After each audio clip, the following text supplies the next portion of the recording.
உங்களை சுற்றி இருக்க பொருட்களை பாருங்க. கம்ப்யூட்டர்ஸ், ஃபேன், லைட், டேப்லெட்ஸ் எல்லாமே ஏதோ ஒரு இண்டஸ்ட்ரியிலிருந்து தான் வந்தது. இந்த பொருட்கள் எல்லாமே நம்ம கிட்ட வந்து சேர்றதுக்கு நம்ம மனித இனம் ரொம்ப அடிப்படையான மாற்றங்களை எல்லாத்தையும் சந்திக்க வேண்டியிருந்தது. இந்த மாற்றங்கள் எல்லாம் அவ்வளோ சீக்கிரத்தில் நடந்துடாது. ஆனால் அப்படி நடந்தது அப்படின்னா அது வரைக்கும் நம்ம பழகி போன வாழ்க்கையே ஒட்டுமொத்தமாக மாற்றிவிடும். அப்படி ஒரு மாற்றம் இன்னைக்கு நடந்துகிட்டு இருக்கு.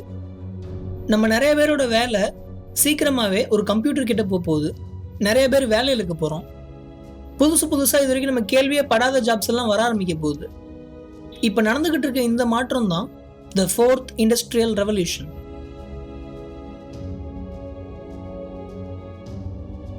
இந்த 4th இண்டஸ்ட்ரியல் ரெவல்யூஷன் என்னதான் அப்படின்னு இது வரைக்கும் யாருக்கும் சரியா தெரியல.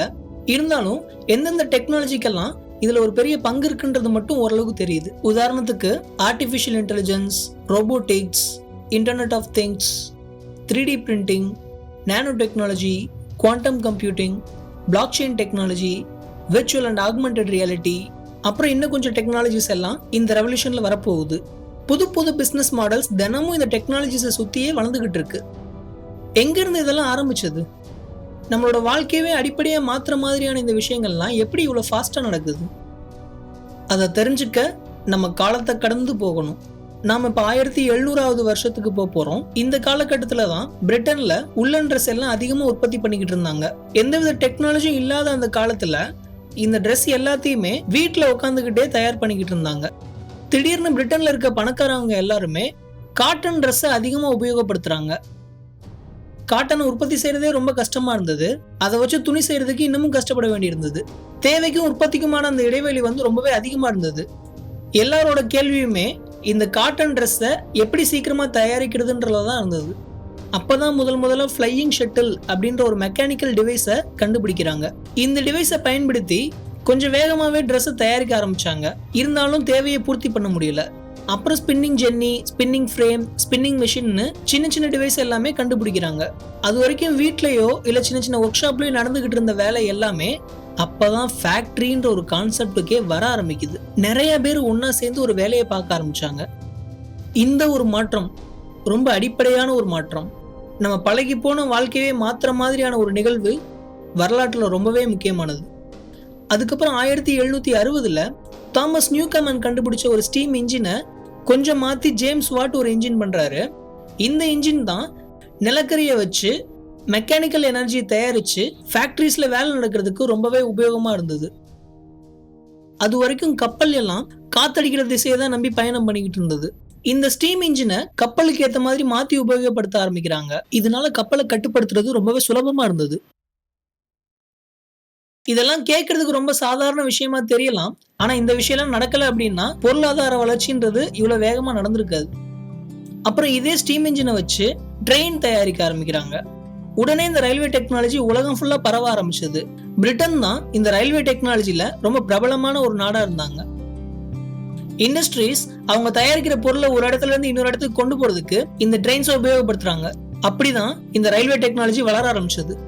இந்த விஷயம் எல்லாமே 1760ல இருந்து 1840 வரைக்குமான அந்த காலத்துல நடந்தது. இதைத்தான் நம்ம ஃபர்ஸ்ட் இண்டஸ்ட்ரியல் ரெவல்யூஷன் சொல்றோம். இந்த first industrial revolution textile industry, அப்புறம் இந்த ஸ்டீம் என்ஜின்ஸ் இதை சுத்தியே நடந்துகிட்டு இருந்தது. இது எல்லாமே பிரிட்டன்ல தான் ஆரம்பிச்சது. சீக்கிரமாவே பிரான்ஸ், ஜெர்மனி, யுனைடெட் ஸ்டேட்ஸ், அப்புறம் இந்த ஒட்டுமொத்த உலகத்துக்குமே அவங்க பரவ ஆரம்பிச்சிட்டாங்க. அதுக்கப்புறம் தான் இந்த செகண்ட் இண்டஸ்ட்ரியல் ரெவல்யூஷன் நடக்க ஆரம்பிச்சது. இந்த இண்டஸ்ட்ரியல் ரெவல்யூஷனை தான் டெக்னாலஜிக்கல் ரெவல்யூஷன் அப்படின்னு சொல்றாங்க. ஏன்னா அப்பதான் சயின்ஸ் அண்ட் இன்ஜினியரிங் ரிசர்ச் எல்லாமே அதிகமா நடக்க ஆரம்பிச்சது. இந்த காலகட்டத்துல தான் ஸ்டீம் இன்ஜின்ஸ் அதிகமா உற்பத்தி செஞ்சு ரயில்வேஸ் அண்ட் ஷிப்பிங் உலகம் ஃபுல்லா பரவ ஆரம்பிச்சது. இந்த செகண்ட் இண்டஸ்ட்ரியல் ரெவல்யூஷன் 1870ல இருந்து 1914 வரைக்குமான அந்த காலகட்டத்துல நடந்தது. இந்த ரெவல்யூஷன்ல தான் ஸ்டீலை ரொம்ப சீப்பா தயாரிக்கிறதுக்கான அந்த Bessemer process, telephones, light bulbs, gas, oil, chemical factories, அப்புறம் எலக்ட்ரிக்கல் சிஸ்டம்ஸ் இது எல்லாத்தையும் உருவாக்குனாங்க. அதுக்கப்புறம் வந்தது தான் த தேர்ட் இண்டஸ்ட்ரியல் ரெவல்யூஷன். இந்த இண்டஸ்ட்ரியல் ரெவல்யூஷனை டிஜிட்டல் ஏஜ் அப்படின்னு சொல்றாங்க. இது எல்லாமே சார்லஸ் பேபேஜ் கண்டுபிடிச்ச அந்த அனலிட்டிக்கல் இன்ஜின், அப்புறம் இந்த டிரான்சிஸ்டர்ஸ் எனக்கு ரொம்ப பிடிச்ச எலக்ட்ரானிக் காம்பனன்ட். இதை கண்டுபிடிச்சதுல இருந்து ஆரம்பமாச்சு. மறுபடியும் ஒரு அடிப்படையான ஒரு மாற்றம் நடக்குது. மெக்கானிக்கல் அண்ட் எலக்ட்ரிக்கல் சிஸ்டம்ஸ்ல இருந்து அப்பதான் டிஜிட்டல் எலக்ட்ரானிக் சிஸ்டம்ஸ்க்கே போறாங்க. இந்த ரெவல்யூஷன் எல்லாமே டிஜிட்டல் லாஜிக் சர்க்கியூட்ஸ், அப்புறம் அதை சுத்தி டெவலப் பண்ண கம்ப்யூட்டர்ஸ், செல்போன்ஸ், இன்டர்நெட் அப்படின்னு இது வரைக்கும் நம்ம பார்க்காத ஒரு ஸ்பீட்ல இந்த டெக்னாலஜி எல்லாம் வளர்ந்துருக்கு. ஒரு கழுகு பார்வையோட பார்த்தோம் அப்படின்னா நம்ம மனித இனத்தோட வளர்ச்சி ரொம்ப மெதுவா நடந்துகிட்டு இருந்தது.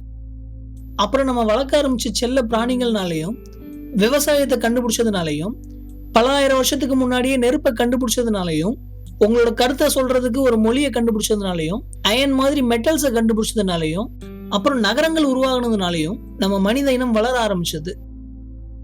ஆனால் இந்த ஃபர்ஸ்ட் இண்டஸ்ட்ரியல் ரெவல்யூஷனால தான் ஆயிரக்கணக்கான வருஷத்துல நம்ம அடைய வேண்டிய ஒரு வளர்ச்சியை உடனே அடைய முடிஞ்சது. இந்த செகண்ட் அண்ட் தேர்ட் இண்டஸ்ட்ரியல் ரெவல்யூஷனால இன்னைக்கு நம்மளோட நிறைய வேலையை மிஷின்ஸ்ட கொடுத்துட்டு ரொம்பவே சொகுசான ஒரு வாழ்க்கையை வாழ்ந்துட்டு இருக்கோம். இந்த ஃபோர்த் இண்டஸ்ட்ரியல் ரெவல்யூஷன் இது வரைக்கும் நம்ம பார்க்காத ஒரு வளர்ச்சியை கொண்டு வர போகுது. இதனால நம்மளோட வாழ்க்கை இன்னும் ரொம்ப சொகுசா, அதிநவீனமா, சோம்பேறித்தனமா மாறப்போகுது.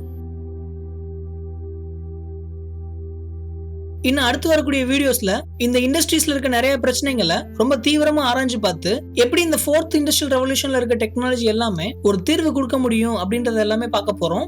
இப்போதைக்கு இந்த வீடியோ பார்த்ததுக்கு ரொம்ப தேங்க்ஸ். அடுத்த வீடியோல பார்க்கலாம்.